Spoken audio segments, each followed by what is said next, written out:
Consequence Podcast Network.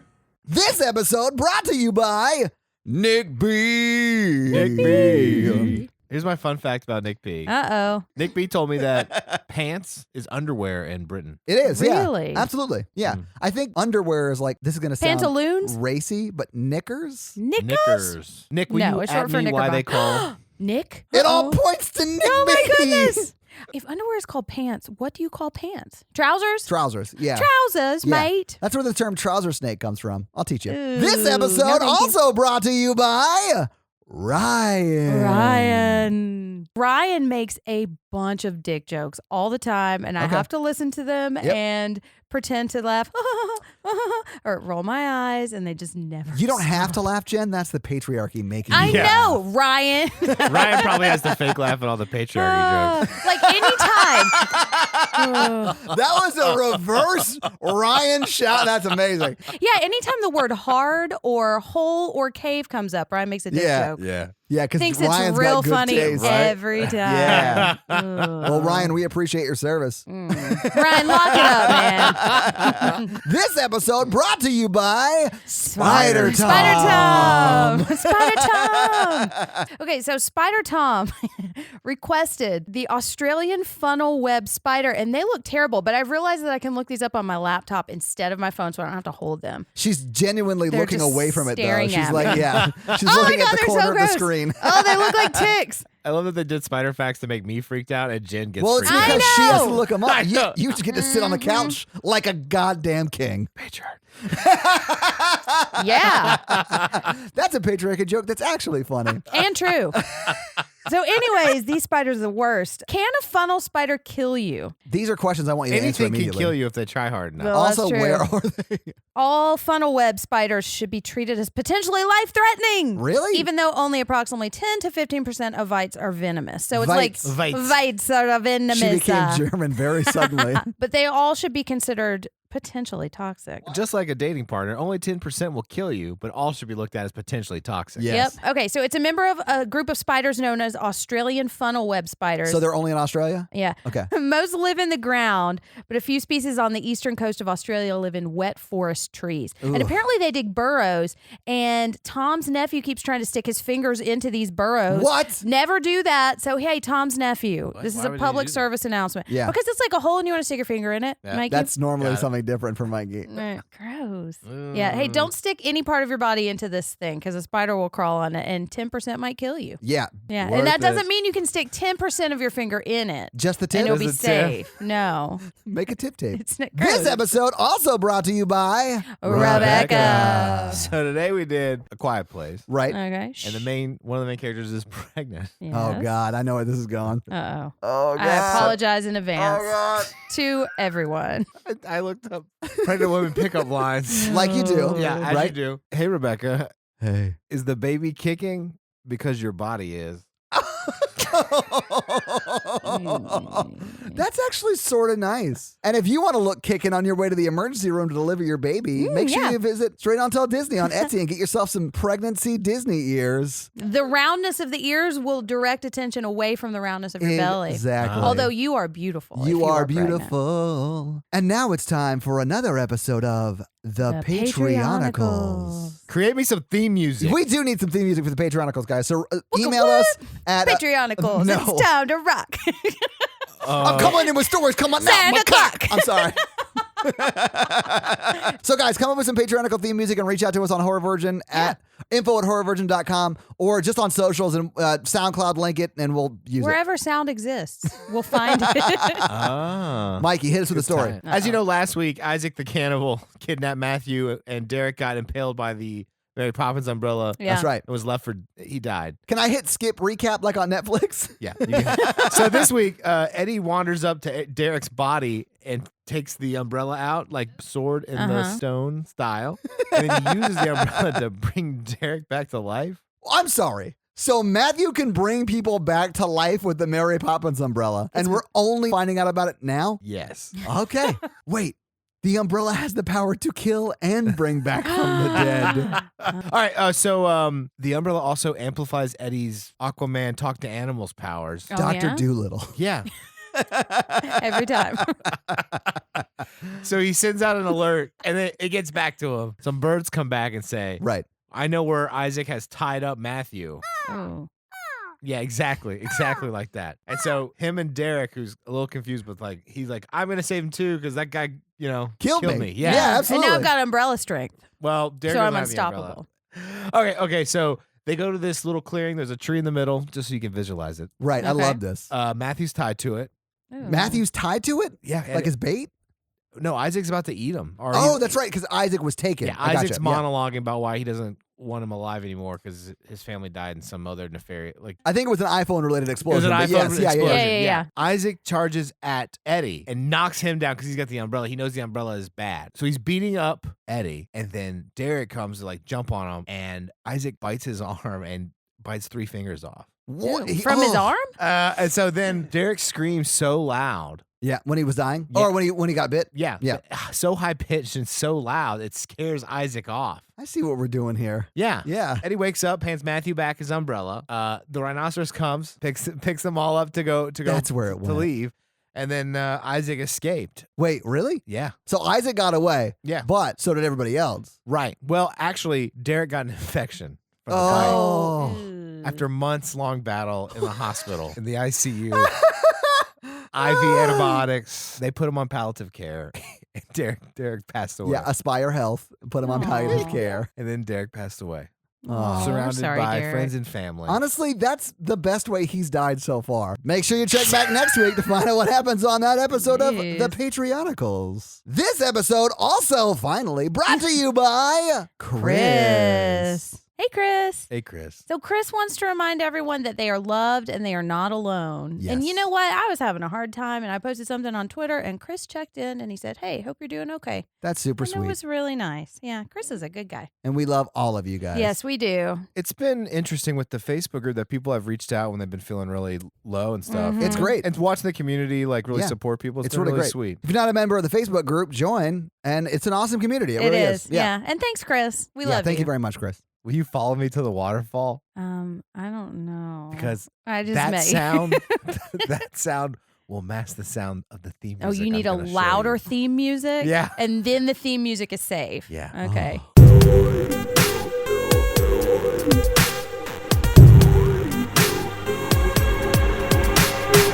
Now the twist is like, it's a fantasy peninsula. That's what I call my dick. That's the porn version of welcome to the Horror Virgin, everyone. I'm Jen. I'm Mikey. And I'm your horror virgin, Todd, which means I don't like scary movies, and you guys make me watch them. Yes, we do. And this week, you guys made me watch a very scary movie called A Quiet Place. Yeah, we did, and Yeah. it was very scary. So, have you guys seen this movie before? I've seen this movie a bunch. I think like 3 or 4 times. Oh, wow. Okay, Jen. I have only been able to watch it twice. I watched it in the theaters and cried like 90% of the way through it. Fuck yeah. Yeah, and then, so this was the second time I watched it because I Okay. kind of avoided it. but Clearly, yeah. it was my first time. Well, what did you guys think about it when you very first saw it? Took my mom on a date to see it. The fact that you call it a date is very concerning, but we're going to put a pin in that and come back to it later. It was really scary in theaters. Yeah. Mhm. Oh, it was really scary for me this morning, and we watched it during the day, and there are no lights in the room, but it's still bright, you know? That movie and Paranormal Activity were probably the scariest movies I've seen in theater. Shit, yeah. But Jen, how did you feel about it when you first saw it? Well, the first time I saw it, it emotionally destroyed me because You say that so casually, it's so funny. I'm Oh sorry. man, like I'm not kidding. And my friend Kara went with me and I started crying about 10 minutes in and did not stop. And it because I have a son who was the age of the kid in the movie, and you know, it just there were a lot of parent themes in it that really connected with me when I watched it. Yeah. But this time when I watched it, like now that I knew what was going to happen and I wasn't so like worried about all the kids the whole time, I saw a lot more of the themes of the movie. So I think I actually enjoyed it a lot more this time. Do you mean like how she like gaslights him into killing himself at the end? No, the opposite. Oh, my bad. I really like this movie. I think it's well made. I hated this movie, but I'll say it's a great, great film. I only say I hated it because it was hard to watch. It's so scary and it's just full of tension the entire time. It's not fun to watch. Well, I enjoyed watching it because Sure, I like yeah, to yeah. get scared. Yeah, but I think there's a lot of like themes and commentaries in this movie that you can see and read into, which is partly why I like it so much. But I think you can also just enjoy it as a fun movie to watch too. If you're you into know? that sort of thing. Yeah. If that's your jam. Right. So let's get into this fucking movie then, Jen. All right. So It's day 89. Yes, almost 3 months. Almost 3 months. That's right. Time to break up. Oh, God. I mean, I bet they want to break up with this situation for sure. They probably do. And the world's gone silent, just like me. Oh, jeez. Okay, so The world is ghosting the main characters. I have a question. Were there any credits to this movie? there's a title card. That's There's a it, title though, right? card, yeah. Mm-hmm. That's amazing. Best credits. Oh, I love it. And we see a ruined city, and we're in like a grocery store or like a general store. We're seeing missing posters on the wall, and then we see a little kid's feet running through the store. And we're slowly kind of seeing these characters be introduced as they're going about whatever they're doing. So we see a little kid running, and then we see a sister, and her name is Reagan. And we notice that she's got a cochlear implant in her ear. And then we see there's another kid behind a pharmacy, and he's sitting on the floor. He's like and laying sick. on the ground like he's. I actually wondered if he had some sort of chronic illness that they had to go to the pharmacist to steal medicine for, or really take. You're not stealing at this point. Yeah, I think it's just antibiotics. Yes. And then we see Emily Blunt, who's the mother, and she's very quietly looking through pill bottles and like trying not to knock them over. Yeah. And we thought one of them might have been labeled Dave Buster. It's the one that she picks up. I was like, does that say Dave Buster on it? Don't quote me on that. I might be wrong, but I know, right? Yeah. And so she gives him some medicine, and if you'll notice, she gives him the pills first, and he takes and them. then the water. And then, yes, that's right, Mikey. She gives him the water. That's because it's That's a how you survive. post-apocalyptic hellspace, and that's what they're forced to do. But Guys, he survived, right? He did survive.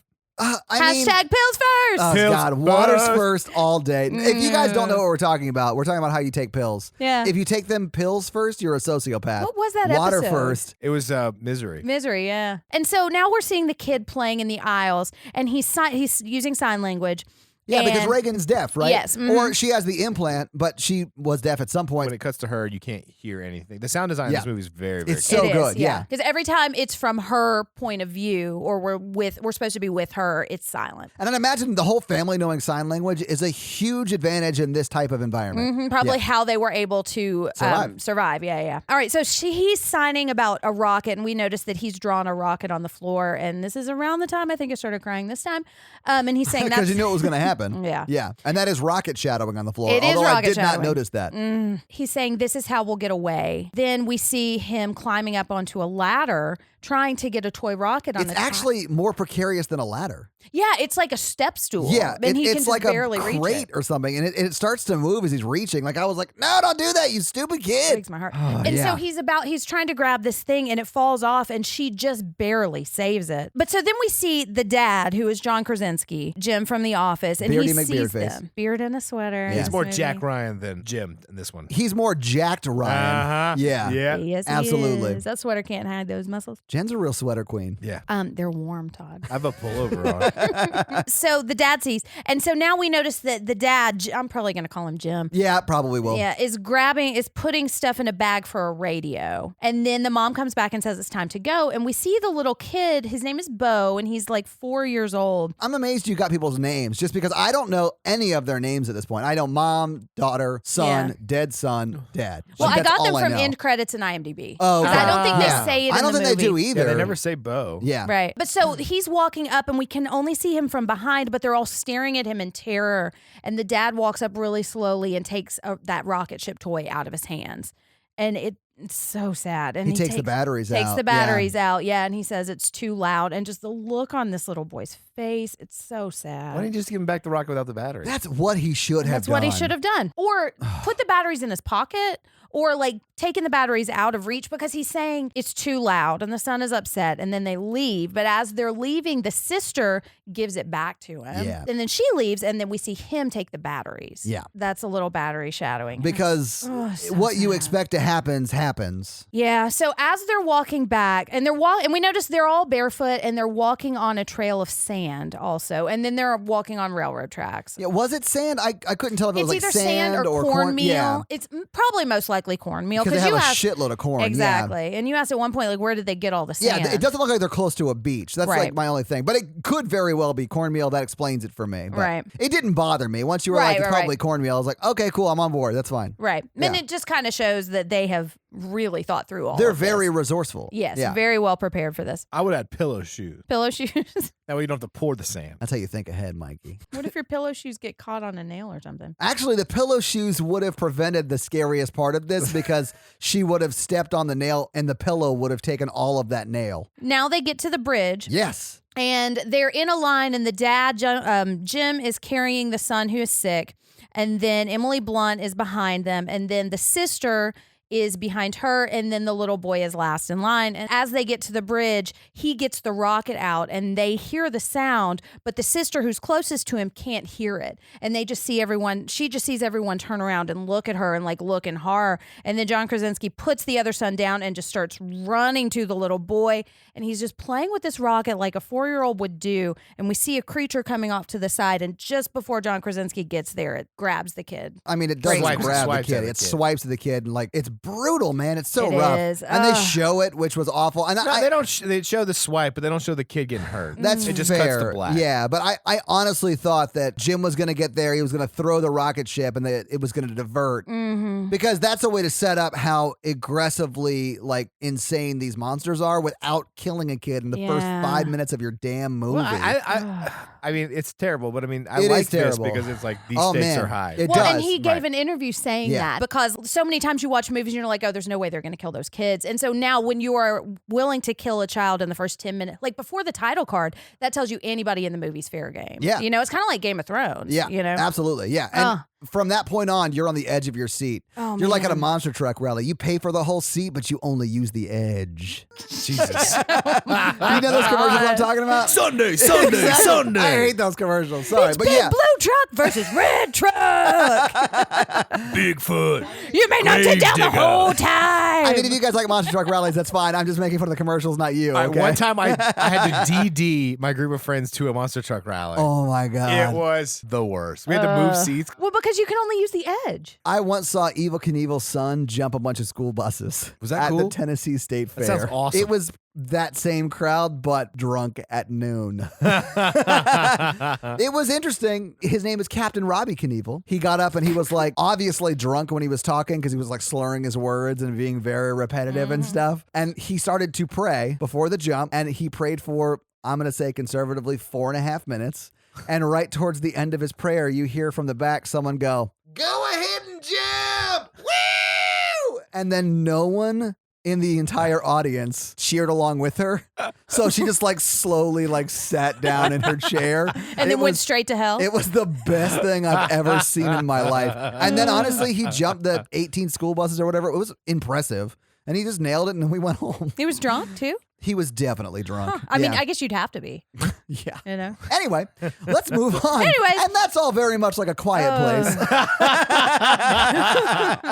Well, and so now we have established the stakes and our hearts have broken open. I think the intentional metaphor in this movie was parenthood, you know, and how scary it can be to raise children. Because, I get that. Yeah, because I mean, we're so frustrated at this kid because he should have known better. He shouldn't have done this, but like he's 4. You know, Yeah. and I mean, you can tell him that, but if he's seen his sister give it back to him. I don't know. I don't think it's ever their fault. It's not the girl's fault. It's not Jim's fault. It's not that 4-year-old's fault. Right. It's the monster's fault or whatever we're going to call Right. it, the alien or whatever. So, like, I understand why she feels like she's to blame. I understand why the Right. dad feels very guilty about it. But it's not their fault. No, it's not. It's not. And kind of the metaphor that I saw a lot more clearly this time I watched it was like when you're grieving a loss like that, how hard it is when you can't talk about it. There's that. Then every member of a family blames themselves for a loss. Exactly. Yeah, even the mom. Yeah. The mom Oh, we yeah. find out later, and we'll talk about this when we get to it. But she was like, "Why wasn't I just carrying him?" So yeah, Right. she blames herself too. But I feel like the thing that is hard for them, it makes it hard for them to come together as a family, is that they can't talk about it. And I think that's what the silence is kind of showing. Because if they could connect more and try to work through their feelings more, I think they would be more on the same page in later parts of the movie. Like, I don't think the daughter would have been as rebellious, and I don't think she would have been in different places. She wouldn't have been acting out as much. Exactly. Yeah, Sure. yeah. I mean, she was going like puberty. I mean, Well, and that's another thing. So we were saying it's scary because your 4-year-old, you can't impress upon them the stakes, but that's the same thing with teenagers. Like, there's a fear of your teenagers going out into the world and not fully understanding the consequences of what what they're doing and making these decisions like giving him back this toy that are going to have these horrible ramifications, but you just can't impress upon them the importance of these decisions when they're so young. A lot of people don't talk about the things actually going on in their family, and it just slowly And it just drags eats them away. down. And Yeah. that's what I think. I think there's a lot of kind of regressive gender roles in this movie and just elements of not being able to talk about things that But are imagine negative. being that girl. She's already deaf, so she can't communicate verbally. But everyone knows sign language. I don't think that's a super big barrier, but you already also think that your family blames you for your youngest brother Exactly. dying. Because of something you can't control. Right. Well, she wants it to make sense, but even if she could hear, that trauma probably still would have happened. Well, Definitely she would've. may have heard the thing and been able to grab it and throw it faster. That's fair, but that's still And not her fault. exactly, not her fault. It's just a terrible thing that happened. Now, I do want to say that I think her and the brother do talk about stuff. I think they do too. Because the brother was like, look, she blames herself for the death. Like, when Yeah, the brother absolutely. finally tells the dad. Yeah, we never see that, but I Right. think they do. Yeah. And we're going to say talk a lot in this movie, but just know most of the time we mean sign. Or also. communicate. Or Yeah. communicate. Yeah.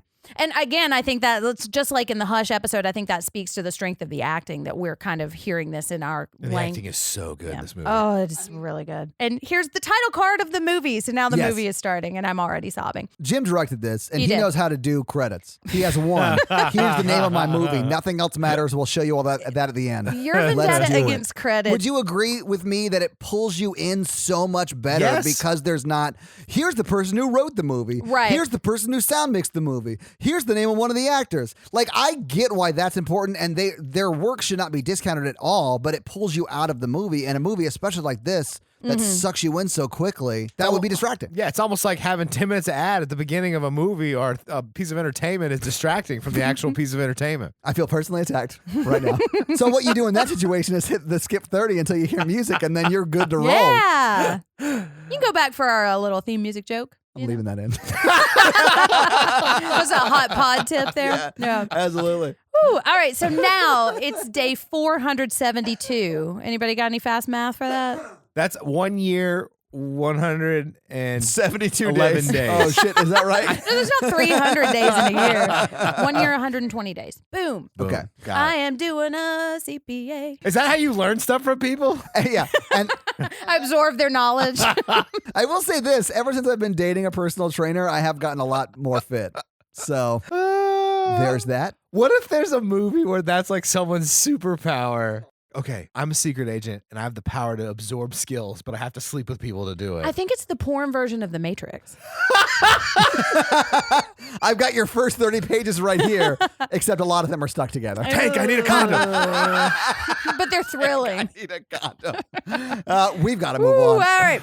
So now we see the daughter whose name is Reagan, and she's laying outside looking at the sky, and we're kind of starting to see around their home because they're on a farm. It's like a homestead. It is kind of Yeah. like a homestead. Yeah, there's lots of corn and there's lights hung up and there's like a laundry lines and stuff. And so we see the mom outside and we see Jim downstairs in his like radio room, and he's got all these electronics and these camera monitors so they can see around the house. Yeah. He's studying. Everything. Yeah, he's sending Morse code SOS messages and he's studying like oral things, and we're going to find out a little bit more why, but he's got a Shure microphone also. Yes, Sure, Jim. as do we. Yeah. Hey, thanks, listeners, because that's how we got it. Yeah, absolutely. Thank you, guys. But they live kind of in a basement, and we're also seeing them prepare a nursery because we see that she is pregnant. When I first watched this movie, I didn't know if they actually lived here before the calamity I or they wondered that too. adopted this property. Yeah. No, they did, because you see them upstairs. Those are their old rooms. Oh, I thought they just moved into a house and those were photos of the old family, because we never see a close up of the photos. So I couldn't really tell if it was like Emily Blunt and Jim or whatever. They are. Fun fact, they're photos of them and their kids. They're That's like awesome. real kids. Oh, Yeah. okay, well, that's cool. Yeah, because they had 2 kids at this point. Oh, awesome. So at this point, you mentioned that we noticed she's pregnant. She is pregnant. So we have introduced a pregnant clock. Yeah, a Now, pregnant ticking clock. into the movie. And I was really bothered by this, that she was pregnant, because I feel like it's very irresponsible to put your wife in that much risk. yeah, I Because think. for many reasons, the baby's going to cry. Yep. What if there's a complication with the pregnancy? You can't take her to a hospital. Right. She's going to make sound when she Yes, delivers. absolutely. Yeah. And I do think that they are making preparations. They are. Yeah, they've thought through a lot of They this have, stuff. but they never talk about if this is a planned pregnancy or not. In doing some research, I found an article about this, and I'll link it, but talking about how lots of times when you lose a child, this is one of the ways that people try to kind of recover from that is by having another baby or like trying to like be excited about something. So I don't know if that plays into it. I thought Jim just needed to learn how to do the laundry, so he had to have sex with her to learn the skill. I mean, but he doesn't ever learn it because he never does the laundry. He never does the Never laundry. learns it. No, because he's the man and he shouldn't have to. I don't know. I mean, I think birth control is pretty hard at the end of the world. I don't know. Right, exactly. And But I imagine like you just never have sex again, or which I mean, honestly, maybe that's what you do. That's No, really hard. That's not what you do, Jen. You're insane. Jen, No, what? You're ridiculous. Why live at all? Yeah, what is happening? Oh my God. Says the men who would not get pregnant. I by would doing 100% walk into the cornfield and start yelling if I never got to have sex again. that. But I do think that there are ways you can avoid getting your wife pregnant, and that is putting her and honestly everyone in your family at extreme risk. Right. If I could So- get pregnant, I would. If that's how it worked. I mean, yeah. If you could get pregnant. Yeah, I'd have kids. Mikey would absolutely seahorse dad. Yeah. Like 100%. Yeah. I also don't know if you would have lasted more than like 5 days in this hellscape. Oh, no, I'm too clumsy. I'd right. be dead. You would have knocked over like 20 I'm rocket barely ships. alive now. That's true. Fair. I would go out with you, man. We'd go out hugging like together. I'm like, Todd, I'm going to go to the bathroom. Oh. So anyway, I just think that he's putting his family at extreme risk. We don't ever see a conversation about it or about them choosing to continue the pregnancy or anything like that. So I yeah. am choosing to believe that she is giving birth to Anakin Skywalker because the Force is what made her pregnant, not Jim. Probably the force of Jim's dick. I mean, look, he was getting ready for Jack Ryan. But so what we're seeing them prepare is they're like paper macheing the walls to kind of soundproof it. And they're making this box that looks like a little baby coffin. And it's got like this tiny little baby oxygen mask and an oxygen tank. And it's sweet, but it's so disturbing. And It is just very kind of sad to lets- see. It is, Yeah. yeah. And it just lets you know what the stakes of this are going to Yeah. be, but also that they're preparing, Yeah. So now Emily Blunt is cooking dinner and Jim is washing his face. And we kind of see the daughter watching and we're led to believe they don't have the best relationship right now. And they're having a really quiet dinner and it's kind of They're sweet. sort of going through a lot. Like, They I are, mean, yeah. it has been a long time since the son died, but that shit takes forever to get over. You In never just a get year, over it. basically. I mean, and I had a brother that died when I was a kid. It's something you never get over. You just learn to live with. Right. Mhm. So it's believable to me that they would still be morose, maybe isn't the right word, but just super down and sad. Yeah. All right. So now after dinner, they're playing Monopoly and it's real cute. They're using like little, like soft things so Like that they fluff balls felt and cutouts. Yeah, absolutely. It's great. Yeah, and Family so time. because they're kids, they accidentally knock over a lantern and it catches on fire. That's a huge mistake, though. I mean, I get what Yeah, you're yeah. saying. It was 100% an accident. There's nothing. But like, It happens, okay? that's Right. an immediate danger. Like Right. not only the sound and the universe that we're in right now, but also the fire. But Yeah. Jim is all over it. He just He runs is. over there and puts it out with his beard, and then it's like fine. It's a spare sweater. Here's where I've kind of torn apart this movie is that like if you can create bigger sounds to distract from smaller sounds, why aren't there like noise makers? Exactly. Like wind chimes in the trees and stuff like that. Maybe not even wind chimes in the trees, but something that makes a consistent like duck call sound or Right. something like that. Well, but it would still draw the attention of the things. But if it's more wind going through bamboo or something like you can put a bunch of stuff around your property that can make a bunch of noise with wind. Oh, I was thinking about something that was just really loud. I mean, even really loud noises, yeah, it would attract it. But if it's up high enough and they can't get to it, Yeah. or well, I guess they can climb. Yeah. So that maybe sort of answers that. and that might be something that like 2 years down the road they start to do. Yeah. I'm really interested in the sequel. 'cause Me I like too. I like the world. Yeah, honestly, I'm terrified to see the sequel because the first one was fucking so scary, and I'm sure we'll go see the sequel in the theater. So that's going to be terrifying. But I want to know more about the world, and it Yeah. looks like from the trailer we saw at the Turning when we went for the Nashville meetup at the Turning, Yeah. that was a horrible movie. But the trailer for A Quiet Place 2 looked like it was going to be like a little flashbacky and then Yeah. jumps to the future. So We're gonna I see think day we one. might see. Yeah, I think we might see some of the answers to some of these questions. Well, but one of the things I do really like is they don't go too in depth about the monsters. We never yeah. find out what happened, and I don't think we need it for this story. I don't think we need it for this story either, but I Yeah. would love to know what Which happens means in they 2. Yeah. gave you just enough information Yeah, yeah. because you want to know more. Yeah. Yeah. All right, so he knocks over the Monopoly thing and they all freeze. And this is so tense because they're looking around and they're Yeah. hearing noises on the roof. And then Jim goes up to the window and he's looking out. And the daughter tries to come over and he says, no, back up. And this is when, did you guys think about him in the office and all those faces he makes at the camera? You know? You mean in the window, like through the windows? Yeah. Well, he was looking at it, and I wrote a blog. One of the first blogs I wrote was about Jordan Peele and John Krasinski, and about how much of a connection there is between comedy and horror, and how a lot of it is physical and just looks and stuff. And I think he is just amazing in this role, especially since so little of it is speaking and just looks on your face. You know? He's great. I mean, in everything I've seen him in, he's great. So they hear some squawking, and then they have a big noise on the roof. And I love how we're just following it across the ceiling. And then, this scared the shit out of you. It scared the shit out of me, like a jerked. Yeah, it was very scary. And then we see something fall off the roof, and it's 2 raccoons. But so the raccoons, they just scamper away, and everybody's like, okay, fine, we're okay. And because we have seen the son die at the very beginning, we understand the stakes of all of this too. But the raccoons walk away, and they're talking to each other like, hey, Trash Panda 1, are you okay? Yeah, Trash Panda 2, I'm good. Hey, want to go panda some trash? Yeah, and then they like are walking through the sand because apparently they learned that too. And then one of them gets like squished. Oh, it's so brutal. I wish it would have showed if the creatures were eating the things they were hunting or not. I don't know. It doesn't address that. Because the old lady just looked like she was murdered. So I think it's a government secret project. Oh, wow. I'm glad that we don't have to see that because we didn't have to see it with the sun. So now we notice that there are lights strung up around the farm, and that's going to become important a little bit later. Which would have been cute without the apocalypse. Yeah, it is absolutely. real sweet. And honestly, they may have been up the whole time. That's true. So now Jim is downstairs working on the cochlear implant for his daughter. Yes. And then Emily Blunt comes down and like hugs him from behind, and they're being really sweet. And she's listening to some headphones, and they stand up and they start dancing, and they do the thing that they do in The Office, and it's so sweet. She puts one headphone in his ear, and so they can both hear the song, and they're dancing. They're and slow it's dancing. So sweet to Harvest Moon. This is, I think, the scene where they answer how she got pregnant. I think so too. You know what I'm saying? Because look at both of them. The tension was palpable. Yeah, that sweater, man. But it's and because they're together in real life, and I think that's part of why the chemistry is so good between the two of them. I'm so you know, jealous. Yeah, when you get two so am I, beautiful Mikey. people who are currently in a relationship, the chemistry on screen is going to be very sexual. But it's so sweet in the office. It's not just too. sexual. It's just like when you know that 2 people in the office are hooking up. You know what I'm talking about? Where you just like Jim and Pam. yeah. Well, like they're making lunch together, and you're like, something's going on there. And then one of them puts the other earphone in, and they start like slow dancing And while then they're microwaving. they just start plowing right there on the break room table. Yeah, and then they move over to the copy machine Ugh. because it's And then classy. do you see photocopies of ass?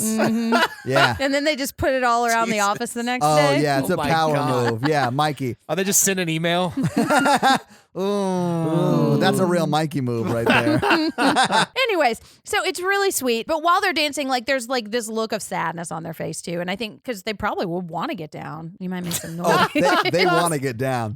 Look of But they're sadness. clearly still getting down. I mean, she's pregnant. Well, yeah. Yeah. That's the time to get I down. know. You got to get as many shots on goal right now as possible. All right, so now we're at day 473. So Of this fast podcast. math. Send help. For real, man.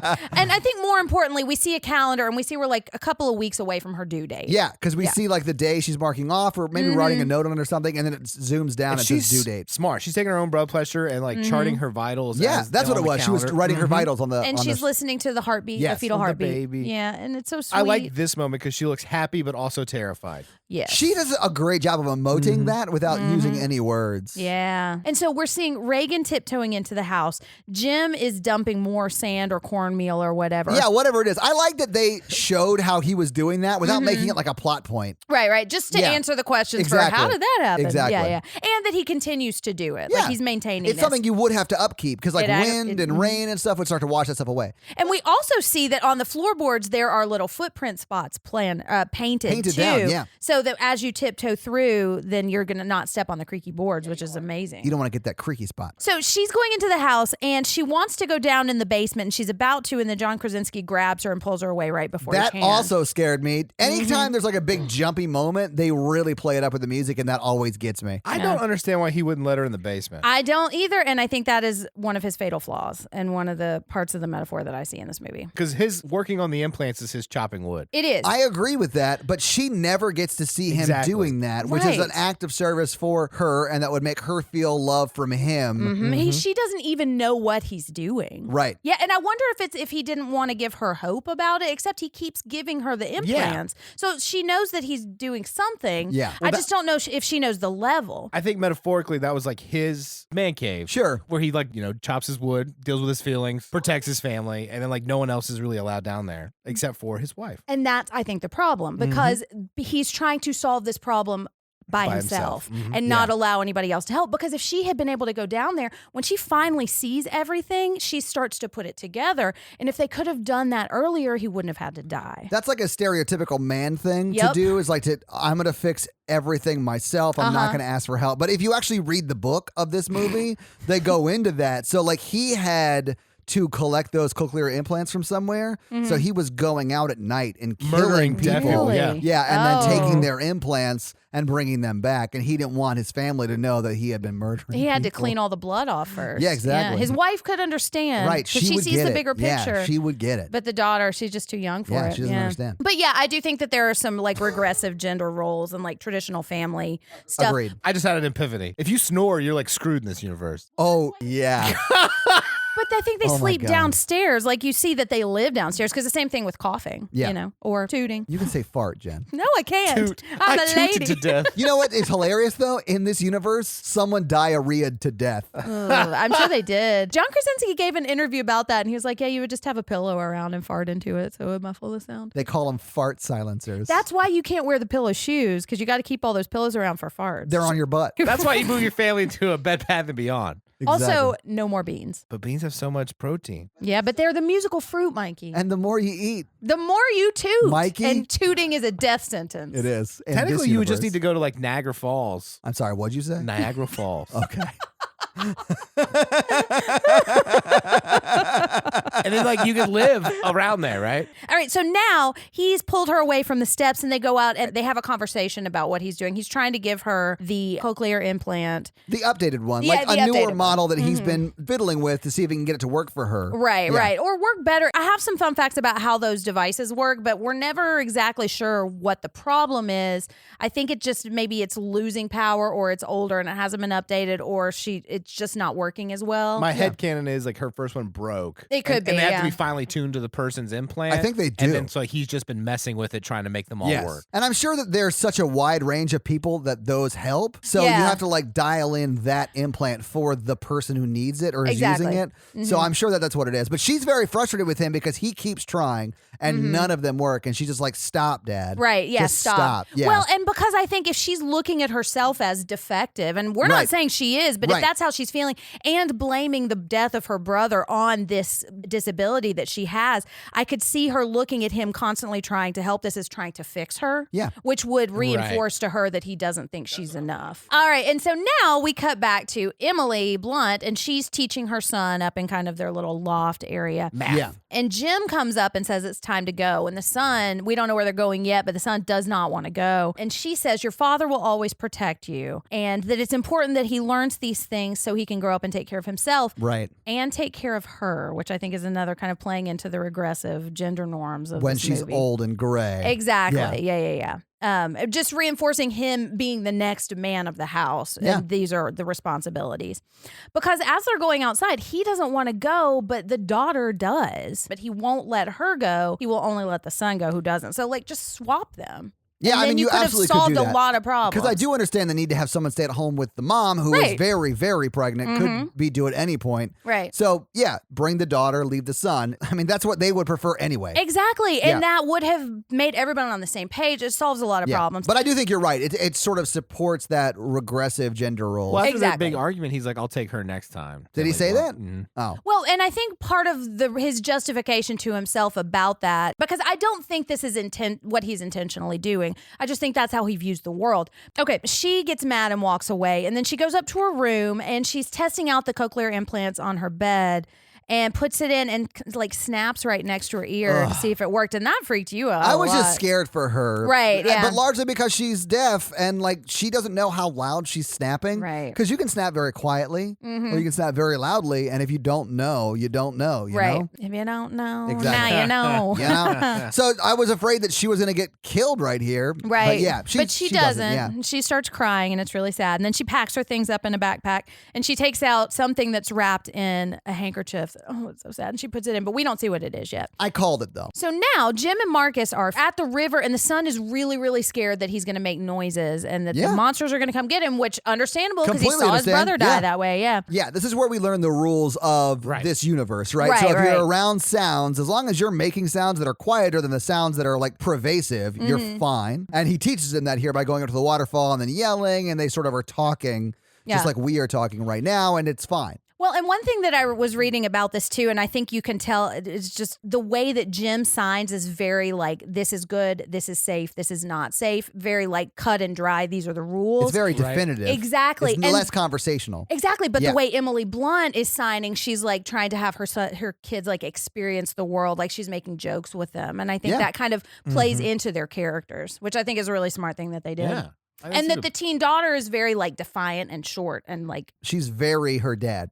Yeah. Well, yeah. And so a lot of things are happening over and over. So let's talk about the dad and the brother first. Okay. So he says, let's go. I want to show you something. And they go to a waterfall. And it's really sweet. They're having this little father-son moment because he's really scared. But he's saying, no, the falling water, that's continuous sound that will cover the sound we're making. So he yells really loud. And then he says, it's okay to do it right here. Yeah, and this is the first out loud conversation we have. So It it's really is. powerful in the movie. It is. It is. And it's like 45 minutes in. And when the son screams too, it's like I can finally use my voice, you know? Yeah. And it's also a little bit of foreshadowing of the waterfall thing because Emily Blunt takes a step back under a waterfall, quote unquote, that's going on in her basement.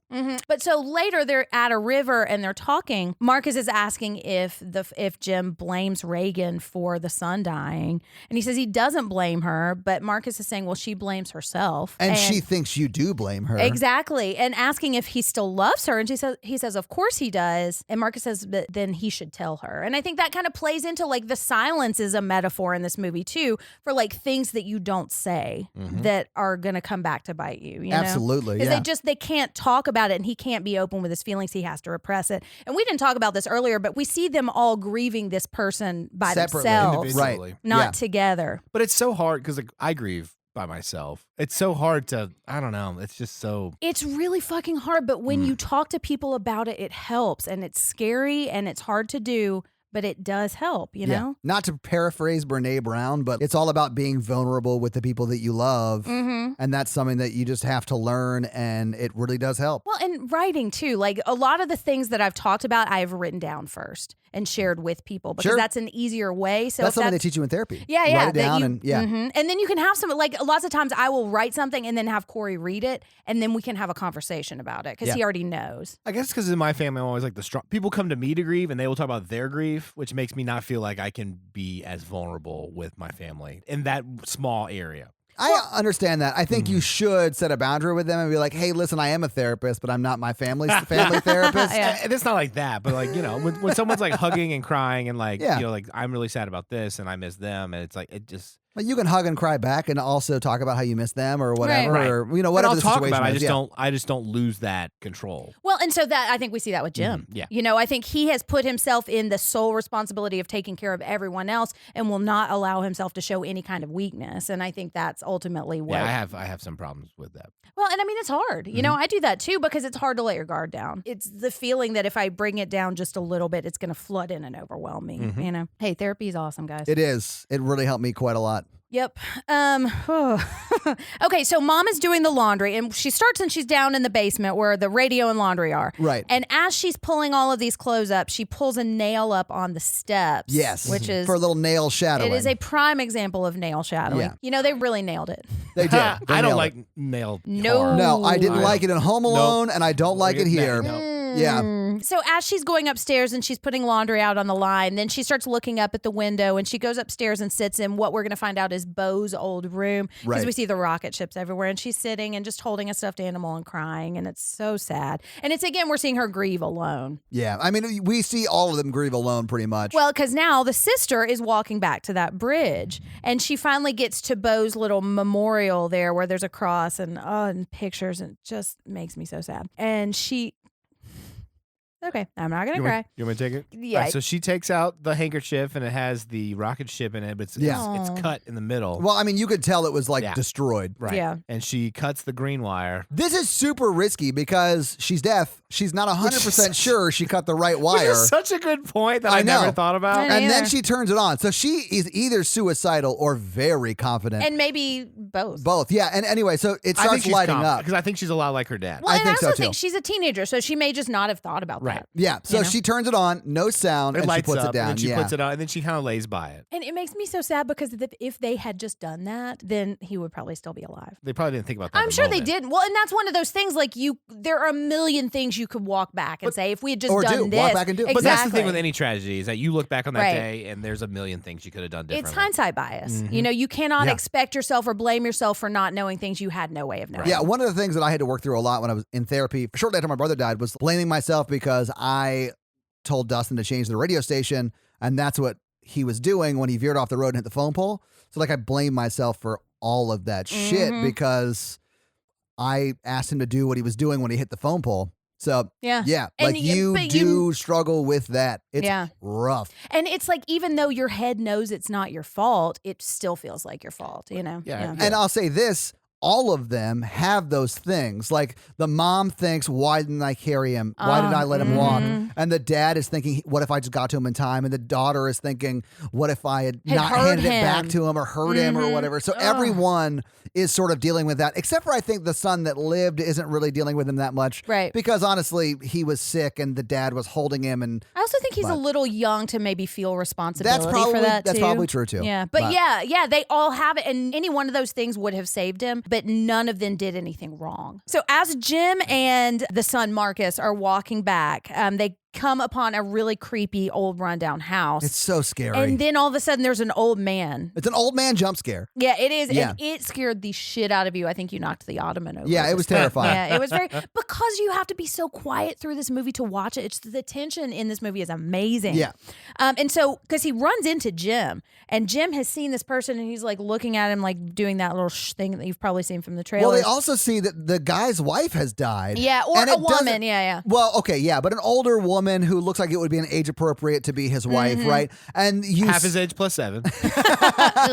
she looked like it was more age appropriate, but yeah. And it looks like she has been killed by one of these monsters. We don't know. I mean, in truth, he could have killed her, Mm-hmm. but it looks more like the monster came along and killed her. He found her like this and Yeah. is processing this grief immediately. And Jim is like, no, please Yeah, don't make no. a sound. Look, Please don't make you're a gonna sound. put us in danger. Yeah, do not do this. Do not do this. Or at Mhm. least can you wait 30 seconds? Right. But he doesn't. No, Yeah. he takes a big breath in. Mhm. And then have you guys ever seen that meme of the seagull who like brings his head all the way back and then starts Yeah, yelling? yeah. That's what it looks like to me because he Yeah. brings in this big breath and then yells so loud. And then Jim grabs his son Marcus and starts running by a tree and like pins him down and holds his mouth as this guy gets just destroyed. But when this guy screams, it's like this primal scream of Yeah. like not the first time you've been able to use your voice in like over a year. And I love that we hear the heartbeat. And then we see the monster take him, just kind of like we saw the monster take Bo at the beginning. And then we hear the monster like kind of killing him, and it's really upsetting, but very well done. But so they're safe. Okay, so now we're back with Emily Blunt, and has been sitting in Bo's room kind of mourning, and we notice that it's about dusk time, and she's upstairs with the laundry. This is when she notices her water has broken, which means she is now in active labor. Yeah. So she's walking downstairs, and the nail shadowing gets us in the foot because she drops the nail, Oh or my she steps, and God. she's like kind of going pretty quickly, and she just lands on it, and it goes all the way into her foot. The full force of her weight hits that nail and it goes all the way into her foot. And she doesn't scream, but she drops the picture and it shatters, Yes. and Yeah. that's what makes the sound. She took a picture of Bo with her to. Yeah. And so then she sits down and she's got to pull her foot off of the nail. And I think we got a video of you with that too, Oh because my it was God. and I just hate that imagine part. doing all of that silently when you're having labor contractions. It would be like, how would you? There's no way. I know, man. She's so good. Like the willpower that would take. Like I really tried to not take medicine when I was in labor, but it hurts. Really? Oh yeah, it hurts so bad. Like I would, because you learn the breathing thing, and we see her do that. Like Lamaze, I It think. kind of like this Okay. was a slight different thing, but you breathe in real slow and then breathe out real slow. And towards the end, like it hurts so bad. Like I was breathing like And that was me trying to slow my breathing down. Jeez. Oh my God. Like Yeah. I did yell for them to kill me at one point because we'll talk about that in a minute. Well, we're about to get there because Well, she's that's in true. active labor at this Yeah. point. And hey, if you are pregnant right now, it's going to be fine. You're Don't let about me to freak you experience out. the magic of birth. And so she goes and she turns the red lights on. So all of the lights we've been seeing, the college dorm lights around the farm, now turn red. Danger lights. Right, which I assume means there's a monster around. Right. But also I was wondering, like, I bet part of their plan was turn it red if you're in labor too. I wonder if that Or was, any kind of Yeah. danger. Yeah. Alert and just come back, but be careful. Right. And so she turns the red light on, and we notice that there's one in the house. There's a creature There's a in the creature. house. Yeah, there's a creature monster in the house. And she gets an oven timer. And we're like, what the fuck? What is she gonna do here? I was like, that's going to make sound. That's the worst thing you can I do. know. Why are you doing that? But she's smarter than me. She, Yeah. yeah. I mean, I was Yeah. sitting here. I was like, "Do you really not know what she's gonna do with this?" But as she's doing it, she's having a contraction, and you can see her breathing really, really slowly and trying to maintain it. Oh, my heart went out to her because I remember that. She goes over and hides behind some pipes, and the thing comes downstairs, and then the timer goes off, and that's when she escapes. And so that was the plan, was for Right. it to be drawn in, so at least she knew where it was, and Yeah. then she could escape. And it literally like destroys the pipe that the thing was on, and she runs upstairs. Yeah. But so she goes upstairs and she's about to get out, but she notices there's another one outside the house too. Yeah. And while all of this is happening, Jim and Marcus are getting back and they see that the red lights are on and they start running. She gets to the bathroom and she gets in the tub. Jim sends Marcus to go set off the fireworks. Yeah, we don't know what that is yet, but they have a plan called Rockets. Which And is Marcus, I know. the rocket I know, shadowing. man. I know. Ugh. And Marcus is like, I don't know if I can do this. I'm Right. scared. He's like, you can do this. Yeah, your mother needs you. Yeah. Because the rockets or the fireworks are going to make bigger sounds. They're the distraction. So if Yes. she needs to scream while she's in labor, she can, which I think is a really smart thing for them to do because just the thought of going through all of that pain silently just Yeah, what is she, a Scientologist? Exactly. So, anyway, so Marcus does go to do that. He does. Yeah, he runs off. And so they're separated. And Jim goes back to the house. Now, while this is happening, Emily Blunt is in the bathtub and she's having more contractions. And we start to see blood in the bathtub. And that is not really a normal thing that happens in labor. That's a sign of a complication. Yeah, when I saw that, I was like, that is not good. Yeah, that happened Yeah. to me with my first one. What's probably happening is called an abruption, and it's when your placenta tears. Like, so every time there's a contraction, your placenta is tearing. Let me tell you, this is when I was screaming for them to kill me because it feels like somebody is slowly ripping your skin off. And it is so painful. God. It's probably not going to happen to you if you're pregnant, but if it does, you're going to be okay. I am fine. It doesn't still hurt anymore. And I wanted to say that that's a sign of a complication because when she finally screams, like it hurts so fucking much. And I can't imagine trying to do it silently because we see the creature right behind her on the stairs. And it's like she's trying to hold on for so long. And finally she can't. And she screams. And luckily that's when the rockets go off, Right. which distracts the creature and he runs away. But we've seen, and in the trailer, we saw like the creature's like right over the bathtub. Yeah, I was wondering why we didn't see that shot because when I watched this trailer for Patreon, that was like, oh my God. Right, Does she right. die? Well, and we don't know. All we see is her scream, and then it cuts away. And honestly, because we went and saw The Turning with the Nashville meetup group, I saw the trailer for Hey, the guys. second one, so I knew she lived. Right, yeah. But yeah, I mean, that was when I watched the trailer, I was like, fuck, how are they going to get her out of How that? are they going to get out of Yeah. the situation? And so now Jim is walking through the house With a shotgun. and the daughter has seen the rockets, and she's started to run towards the house. And so Jim goes and he sees the bathtub, and he sees that it's empty and bloody. Oh my God, this got me too. Yeah, And it's good ultimately, is. but it's her slamming her hand against the shower door. Right, And yeah. it scared the shit out of me. Because he sits down right next to the bathtub because he thinks, oh, well, the She's monster's dead. got Yeah. both of them. He's Yeah. about to like break down. Yeah. Oh yeah, but then she Titanic hands. Oh, yeah. Except it's bloody, and she's in the bathtub, and the baby's there. She's in the shower, not the shower. bathtub. Sorry, yeah. She's in the shower. And then she is holding the baby. So like, Yeah. birth successful. She seems fine. I mean, Ish, I think so she's much, lost some blood. Yeah, as far as like how bad that could have gone. Oh yeah, they have She not did been eaten by great. monsters. Yeah, Yes. absolutely. And the yeah. baby's okay. Exactly. Yeah. But he does carry her to the downstairs Mm-hmm. to a soundproof area. And that's when you see like the monster like sort of closely following behind them, and then they get into the soundproof area. Well, but the baby starts crying first, and Oh so my he's God. gone. It's just it's so But you're a tense baby. and What are you terrifying. gonna do? Exactly, and that's the thing. Like when trying to think about having kids in a world like this, it's just the metaphor of how unpredictable the world is and how terrifying it is to let your kids into it. You know? So they do get into the soundproof room, and They they do. put the baby in the baby, what you were calling the baby coffin, Yeah. with the oxygen on his face or her face. I'm not quite sure the gender of the baby, but It's a boy. We Is And found the it- out. creatures are like Okay. stalking them. yeah. As he pulls the mattress over the hole to the soundproof room, you We see the monster sort of walk in. Yeah. And that was another super upsetting part to me when they put this little baby, In this a box and newborn in the closed it box. up. Oh my Oh. God. Because like your number one fear with newborns is that they're going to stop breathing and that you're watching them all the time. Like I still sometimes wake up and if my kids are still asleep, I'm like, are they breathing? You know, and they're 5 and 7, but I can't imagine what it would take to get yourself to a point to be able to do that with your baby. Yeah. And so then we see that the sister is back. She is in the corn.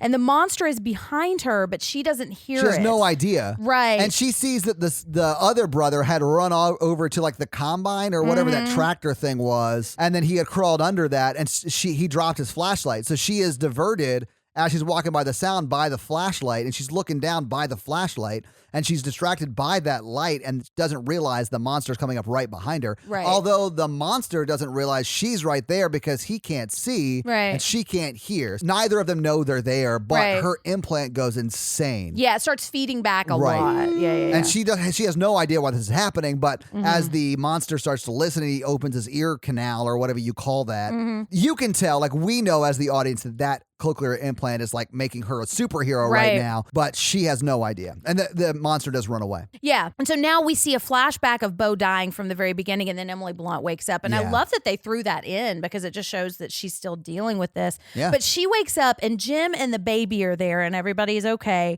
And they're talking, and they're saying it worked. They can't hear us, but where are our kids? Right. We have 2 other kids, and we need to figure out He's where like, they are. I'll go get him. Hold on. Yeah, Yeah. and then she sort of gaslights him into committing suicide for his kids. This is one of the things I think that the way this plays out is regressive. I keep saying that. It's just these very traditional, very like limited roles in a family structure. But this is also when we find out it's a boy, and this is when she is talking about like she should have been carrying him. And we Yeah. talked about that a little bit earlier, but it's just so beautiful the way she says it. Like she's like, I could still feel him in my arms. And I've thought about that a lot and just like had to go down and hug my kids for a little bit after this was over. But this is like the first time that they have communicated about this. It It is. seems at Yeah, least. yeah. Well, and they're both talking Yeah. too. Like Well, this is because the of the first time we soundproof see room. them talking. Yeah. Yeah. And she says, "Who are we if we can't protect them?" Which there are some things about this I like, but I know that there are a lot of women who feel like this is a reductive role because it's presenting this woman as her only motivation is being a mother.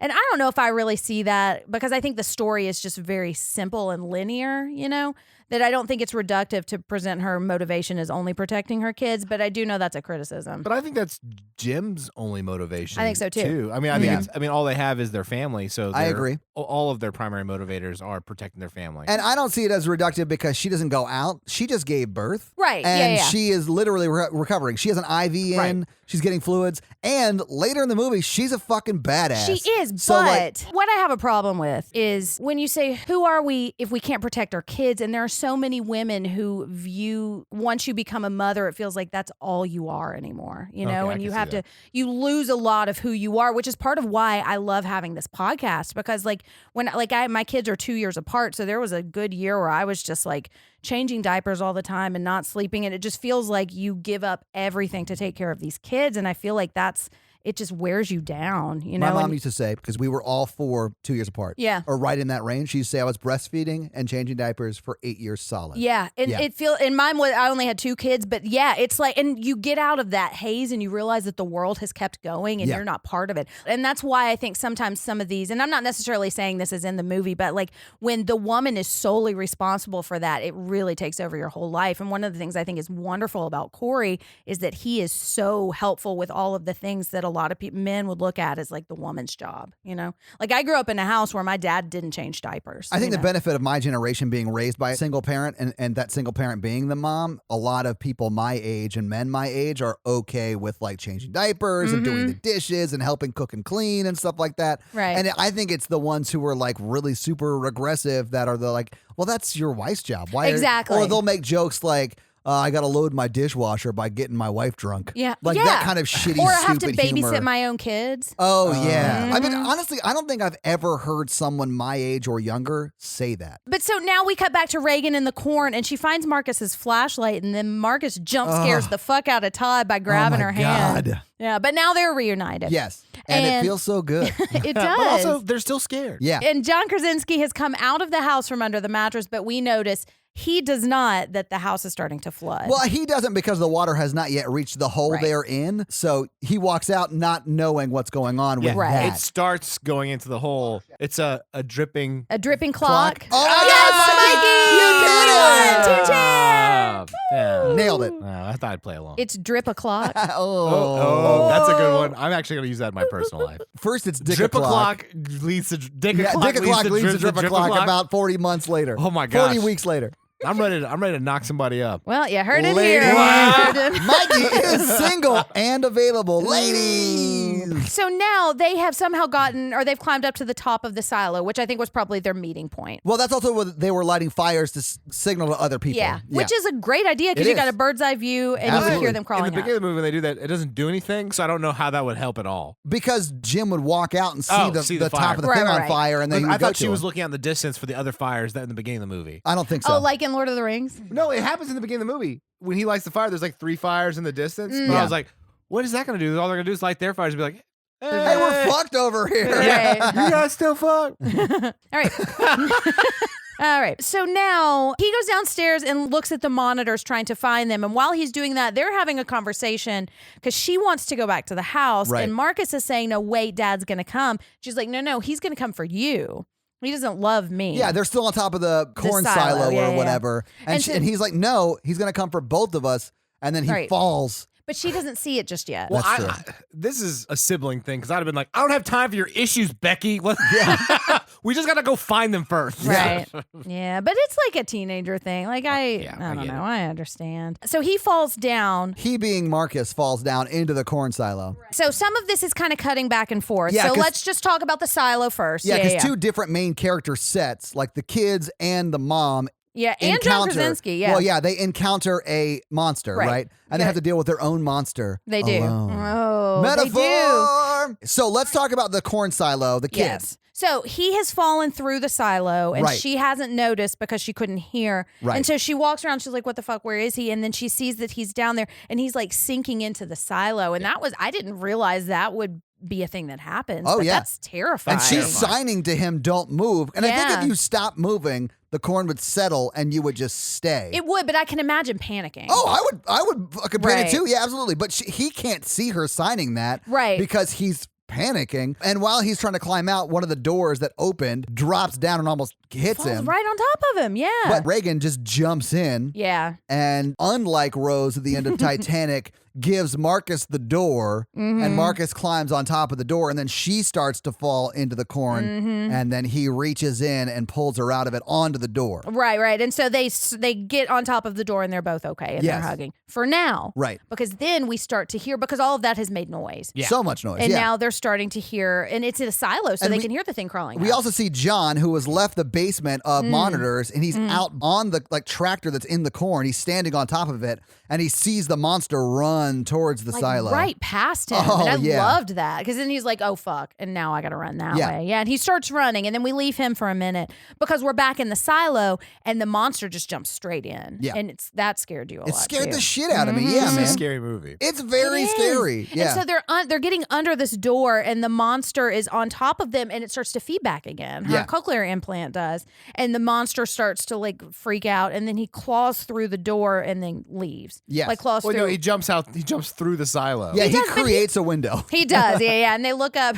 and they notice there's a giant hole in the silo, which is helpful for them because now they can get out. That's how they get out, yeah. So now let's go back to Emily Blunt. Right. Who has woken up and realized that the basement is flooded. In the theater, I was like, all right, now they're kind of piling on because this was really bad before. Dude, I know. Like, what the fuck? Because the water level is almost at the top of the baby box. Which I honestly thought the baby box was floating a little bit. Yeah, I did too. Yeah. And it might, I'm not sure if I don't know if it was either. I'm just saying I thought don't it know might if it have was been. either, but the water is right up there, like Jenn said. Yeah, it was very precarious either way. And there's a monster in the corner. Yeah. Yeah, and the baby box is in the middle. Like, it almost looks equidistant between her and the I honestly baby thought it was like box. floating towards it a little bit. But I don't know. I may have just been projecting that.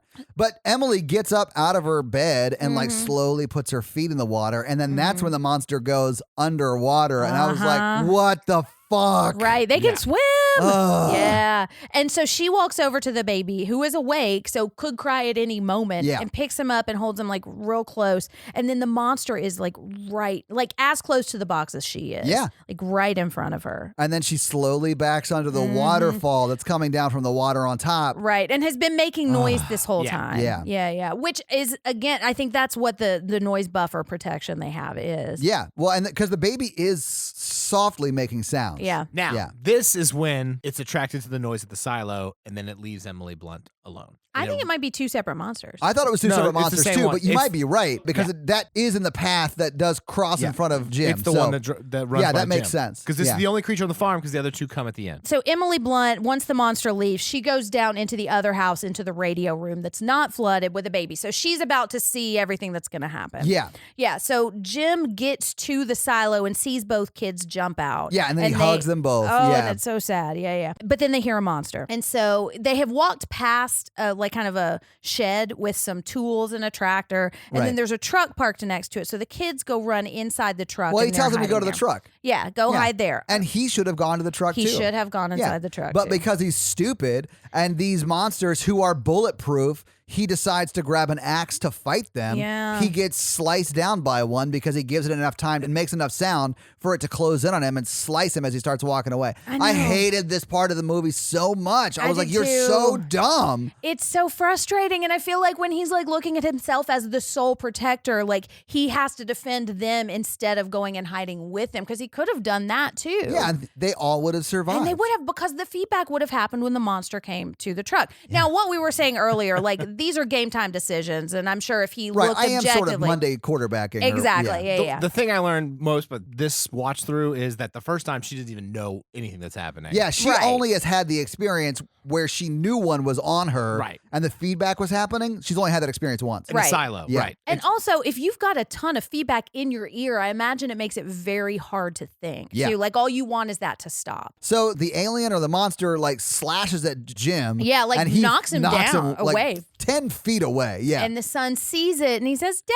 no!" Because just like his dad, he is also stupid. So he makes a lot of noise. And the alien or monster or whatever comes over and attacks the truck. And the implant starts going crazy, but she turns it off. She turns out because, like what we were just saying, she probably just can't handle it I anymore, and she understand doesn't completely, yeah. understand. Yeah, she didn't understand it yet. Yeah, and she's like maybe thinking like I'm gonna have to fight this monster. I need to be able to think too, you know? That's what I was thinking. Yeah. And so the monster is attacking the truck, and Jim sees this. Now, my one problem with this movie is the monster is able to almost immediately tear a giant hole in this silo, but not tear this truck apart faster. Oh, good That's point. my only qualm. And Well, it's an old truck. They made him better back then. that's true, yeah. And I don't really care that much. Me either. Like, because I'm just kind of going with it at this point. But Yep. that if I had a qualm with this movie, it would be that. Sure. And then Jim grabs the axe and uses that like a cane to stand up. Right. And then he catches eyes with his daughter and he signs, I love you. Yeah. And then I've He says, always loved you. I've always loved you. Ugh, I was Yeah. crying so hard. Yeah, that was her suggestion. I was wondering if you were crying. I didn't want to so look because sad. I wanted to give you a moment if you were, but Yeah. it is really sad. And Yeah. he's saying goodbye. And I read an article criticizing this moment because they have to watch their father die and like viewing his sacrifice as performative. And I can see a little bit of that, but it's so sad. It frustrates me so much. In the circumstance, what other option is it? I don't know. I mean, he could have hid with them. Sure, He didn't have to stay I there. completely agree with that. Yeah. Like, that bothers me. He But could the have run fact that- screaming away to direct it away from them. I don't think he could have because he was so severely damaged he Well, could that's barely even true. stand up. So I think at this point in the movie, that is the one thing he can do to Or protect you could throw them. the axe Yeah. at something and make noise and have it attracted over there. I honestly don't think he could throw or even walk. Like, I Yeah. think it was everything he could do to stand because it looks like it's very hard for him to even stand up. Yeah. So I think running's not an option. I don't think, because throwing has so much of your torso involved Right. in it. Well, to I don't throw think that's far happening. enough away. Yeah, I don't think that's happening. So I do think that this is the one thing he can do, and Yeah. he sort of has to do it. Yeah, unfortunately, and it's so sad. And I think if Yeah. I question this, I question he has built this system that sets himself up as the sole protector. And at this point, it's inevitable that this is going to Yeah. happen, you know, which I think is kind of the larger metaphor is when this is the system your family is based on. Eventually, one person cannot protect so many people on their own and are going to fall, Yeah. you know, and then they're on their own. And he does. And they're not ready because you have not empowered them to protect themselves. Yeah, I do think he was doing some of that. The kids were just so young. Yeah. Well, and he was But trying to empower the son. He should have started with the older daughter years before. Oh, but it's just so sad. John Krasinski is amazing in this movie. And questions with the story and the choices aside, this is a really sad scene. And It is. It got me. Yeah. And they're watching it too. And Emily Blunt is watching it happen. Yeah, she's watching on the monitors. Yeah. Yeah. And she just screams. And it's again another one of those primal screams. Guttural. Yeah. Oh, and it just goes on for it's so sad. But as he's doing this, the son who has been, we've seen him kind of playing with the car. I think he was practicing. I think so Yeah. too. So he puts the car in gear and drives away. Did you notice that they had lined the wheel tracks of this with the sand? No. So it made no sound as it went down the hill. No, I didn't notice The preparation that they put into this whole area is awesome. Yeah. I loved it. That's awesome. Makes no sound as it goes down because you're thinking they're in corn, it would be making the sound. and Right. they would have died. Right. But had they not done that, it well, was because they would awesome. have gotten stuck too, you Yeah, know, if they true. weren't on a track.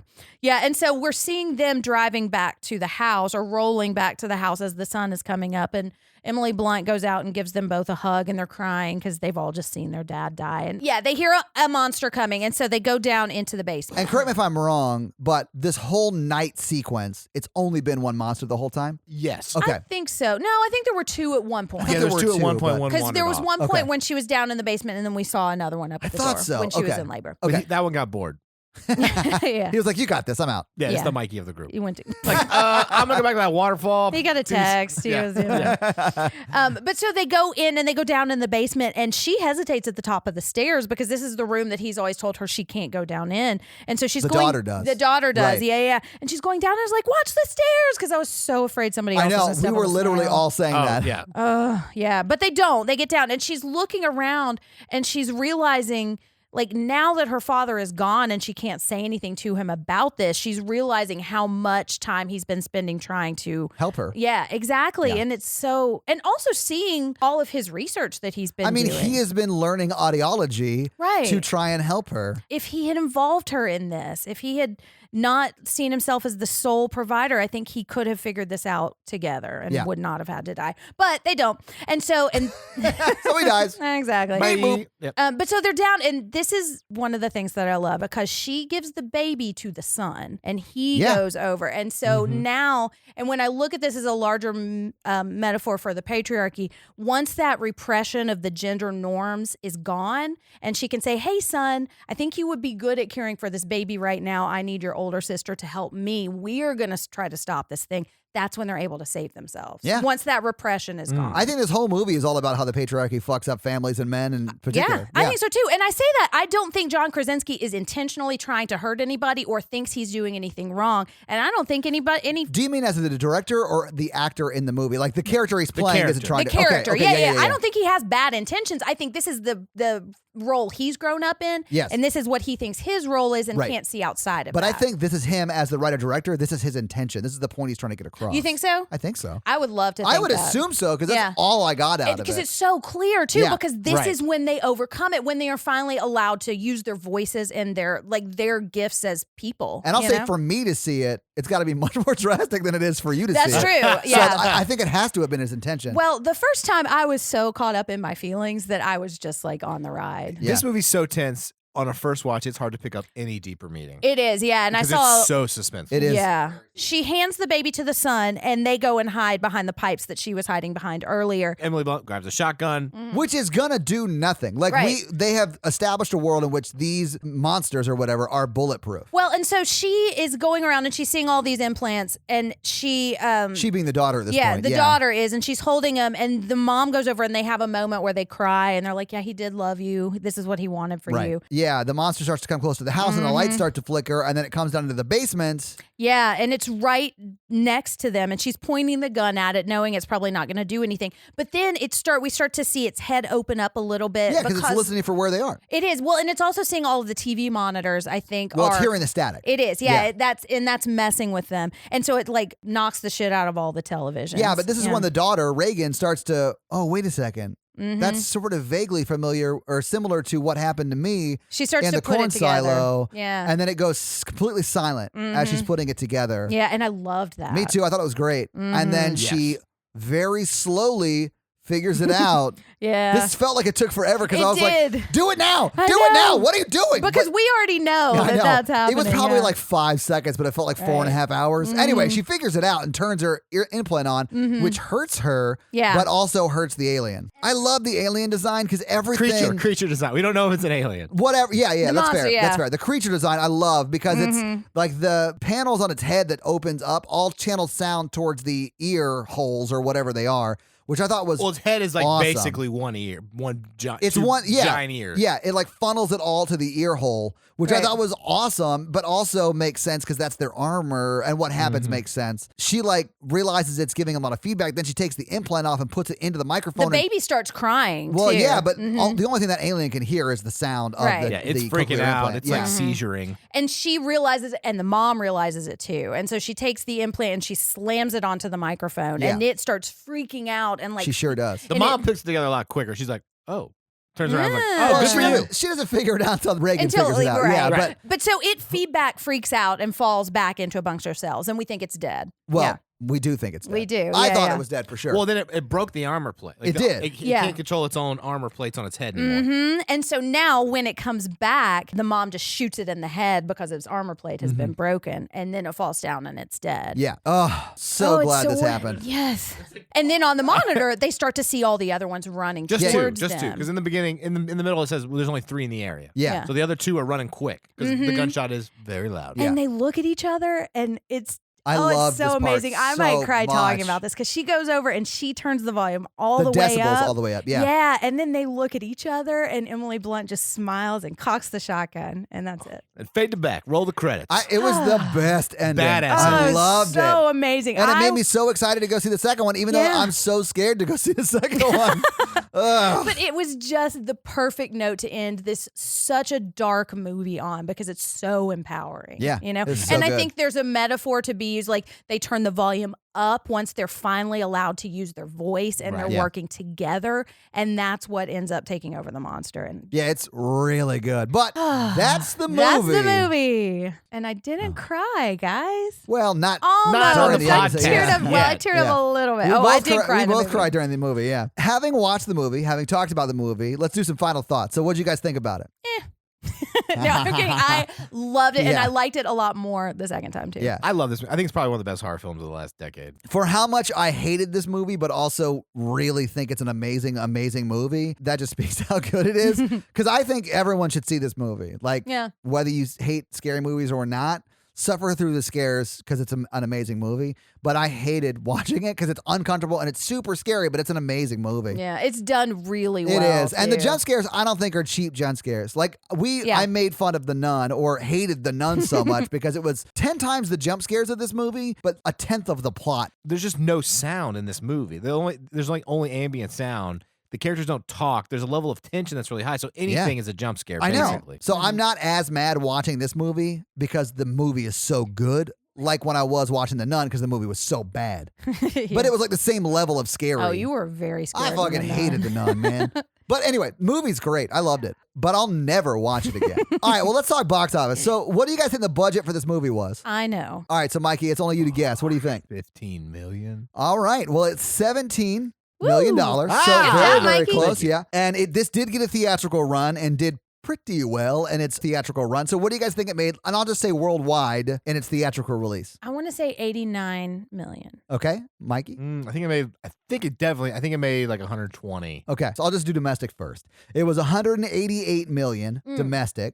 So put our two numbers together and we're right. Yeah. I know it made a ton of money. It was huge. But worldwide, it made $336 million. Wow. So it made a shitload of money. It did very, very well. In its opening weekend, it made $50 million. So Wow. it made double its money back in its opening weekend. It did amazingly. And it's so unique, too. It is. It was very different. And I actually was reading an article that said that the concession stand numbers were not so great during this movie. Really? Because it's so quiet that people were afraid to eat. Oh, yeah, that's true. I remember opening my snacks and being like, oh, shit. Right. You would be the kind of guy to just power through, though. And I just did at the beginning. I was like, Yeah. Well, do it quickly. That's when the point. kid gets Yeah. killed is when I like open my milk duds. No.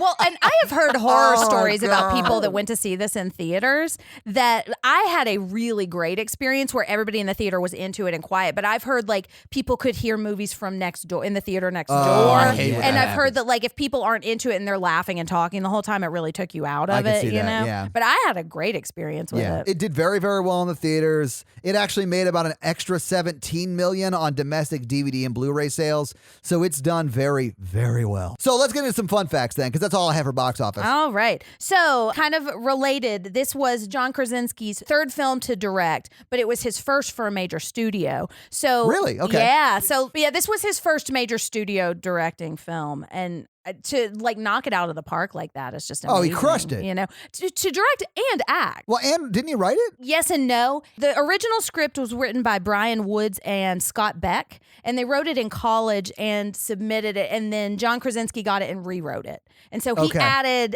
some substantial elements in, but he didn't write it from scratch. But yeah, so to have that much involvement in this, and he has said that he's not really a horror fan, but he was on board. I get it, Jim. I get it.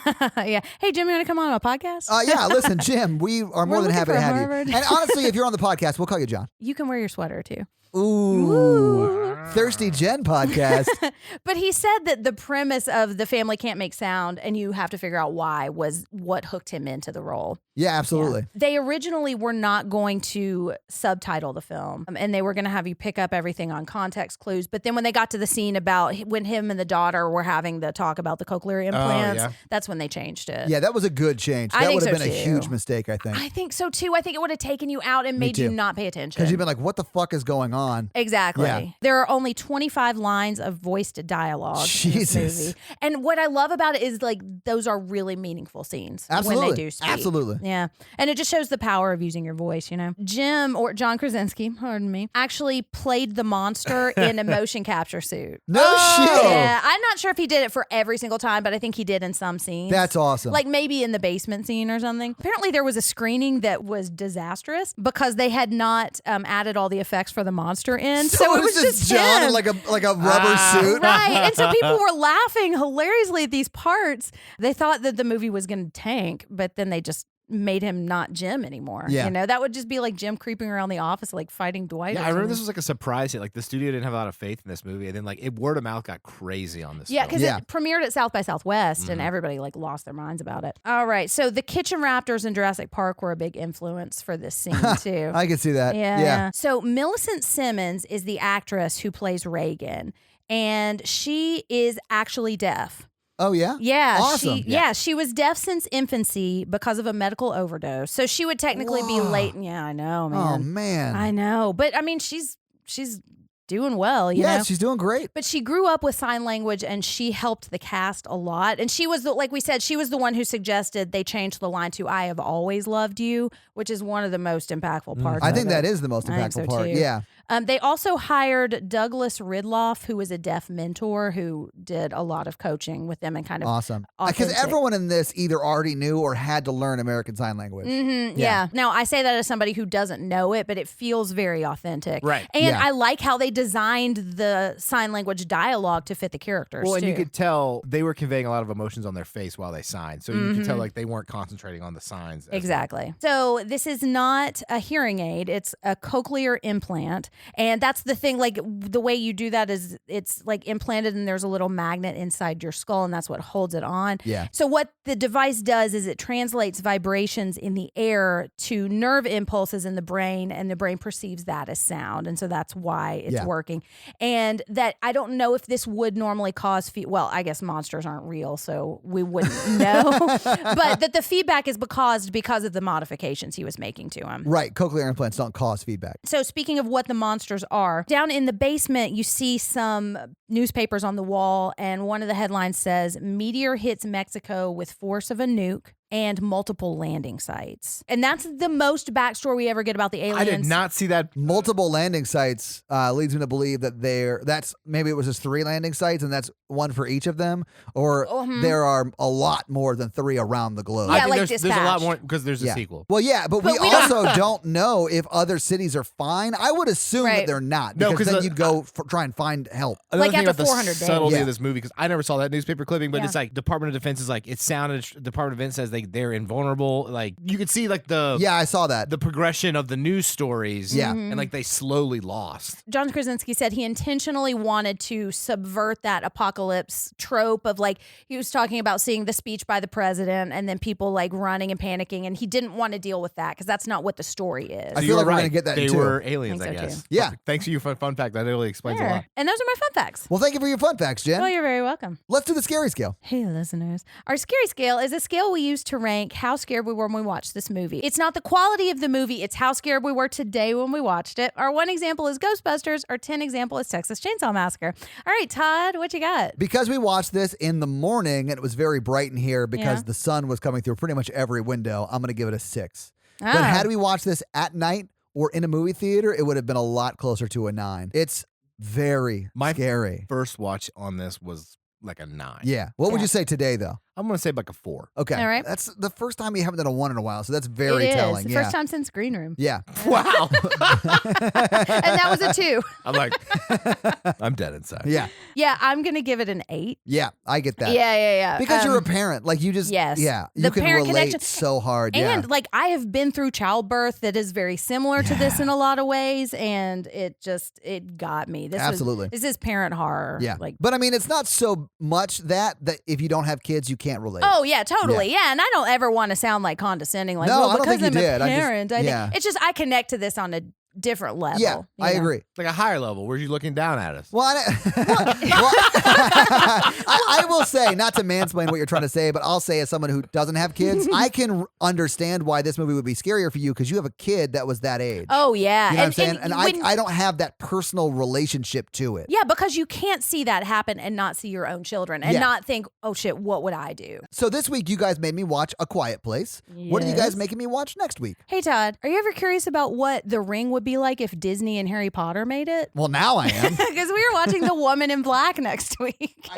All right. Which I was terrified to see for a long time. Really? It scared the shit out of me. You guys, Yeah. I will agree with a lot of the fans who have been saying that you guys have been going easy on me, but Yep. today it was really rough, and it sounds like next week's going to be really rough. So guys, watch Revenge! The Woman in Black, Yep, that's with Daniel Radcliffe. Harry Potter, Yep. and Disney, Yes. apparently. I think it's Disney. And a woman in black. Yes. Oh, yeah. So now it's time for Mikey to read a 5-star review. And if you want Woo! Mikey to read your 5-star review, leave a review that is 5 stars and then type something out. Maybe leave an accent for him to talk in. Yeah, emoji fun. Ooh, let's do it. Yeah. Mikey, do you have this week's 5-star review? I do. This review comes in from 21 hours ago. Ooh. Wow, it's recent. Hot off the presses. Hot off the iTunes presses. All right. This person named another taken nickname. I almost died while listening to the podcast. Oh, Yes. yes, I'm going to quite. do this in a fancy voice because he says do it in a voice in my fancy. Ah. And my fancy is fancy. Capital, Mikey. What? Capital. That's what Fancy Mikey Scrooge does on the Extra toilet. That's what he does a capital on the fancy You're toilet. a captain of industry and toilets. This is one of the funniest podcasts I've ever Aw, listened thank to. you so much. Oh, yes, quite. I was yeah. listening to the Hellraiser episode That's at a the banger. gym. That's a banger of That an is a episode. funny one. Yeah. And when the double Freudian slip came out, I almost doubled over and laughed. And fell out of the machine I was using. Uh-oh. I'm It hurt sorry. a lot. Oh, I'm sorry it hurt. I'm I was sorry, but we're also laughing. not liable. But I was laughing way too hard to notice at the time. How delightfully droll, Mikey. Oh my God. highly recommend anyone interested in horror, no matter the degree. There's something for everyone. Oh, yes. Oh my Even the God. simpletons. This is amazing. 5 stars. Well, thank you so much. Another Taken nickname. We appreciate that awesome 5-star review. And guys, leave us a 5-star review. Thanks. I feel like we need to talk fancy for the rest of the episode. I don't. So we are a member of the Consequences Sound Podcast Network. And if you would please check out their awesome shows like Kyle Meredith with The Opus. This must be the gig. This must be the gig. It's the awesome. Assembly. Yeah. Oh, have you been listening to it? Yeah, I have. Yeah? She Yeah, interviewed me too. Huey Lewis. And It the was news? Awesome. The news were not there. Oh, man. Although Huey Lewis may have a podcast out called Huey Lewis and the News, and it's Huey Lewis talking about the news. I don't want to get into it. I would but listen to that. it blew my mind if it exists. The Assembly. Yeah. And The Fifth Dimension. Yes. And two of my favorites, Halloweenies and The Losers Club. And Yes. Halloweenies just announced what they're going to be doing next season, and they're going to do the Friday the 13th series. Oh, nice. Yeah, their first episode's dropping on Friday the 13th. So they that stole sounds someone's familiar. idea for that. Well, as much as we love and support all the podcasts on the network, that sounds like a dig. All right, guys, make sure to follow us on social at Horror Virgin on all the socials. And our website is at horrorvirgin.com, where you can see Jen's blog, links to the merch store, all that awesome stuff. And if you want to help financially support the show, please do by going to patreon.com/horrorvirgin, where you get a lot of awesome, great material at a lot of awesome, great levels. Bonus episodes, 2 a month, a lot of great shit, a lot of great video content. It's going to be awesome. Yeah. Just check it out. And if you can't help financially support the show, but want to be a part of an awesome community and get daily free content, join the Horror Virgin Facebook group. And we link it on socials all the time, but it's like facebook.com/groups/Horror Virgin. So check it out. Thank you so much for joining us for A Quiet Place. Yeah. I'm Jen. I'm Mikey. And I'm your Horror Virgin Todd, guys. Have an amazing week. Bye. Quiet nerds. No. Book nerds. You guys, I think my water just broke. It's drip o'clock.